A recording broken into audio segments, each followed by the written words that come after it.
Dari surat edaran Kemenkes pada 15 Maret lalu, dosis kedua vaksinasi COVID-19 tahap 2 diundur menjadi 28 hari atau 12 April 2021 untuk penerima vaksin di atas tanggal 13 Maret 2021.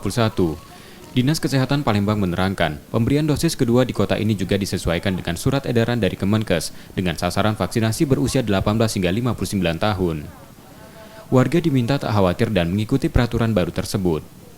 Dengan optimalisasi vaksinasi, Dinkes akan memantau ketat pemakaian vaksin mencegah pemborosan, ditambah masa pakai vaksin COVID-19 yang pendek selama 6 bulan sejak tanggal produksi.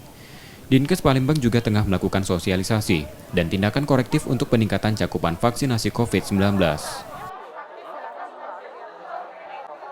Di sistem notifikasi sasaran vaksin itu ternyata juga sudah terjadi perubahan penyesuaian dengan surat edaran tersebut. Yang semula mungkin pada saat penerimaan dosis pertama itu jaraknya masih 14 hari, tapi setelah keluarnya surat edaran ini per tanggal 13 Maret, kalau saya tidak salah, yang vaksinasi di atas 13 Maret itu sudah mengikuti waktunya 28 hari surat edaran tersebut.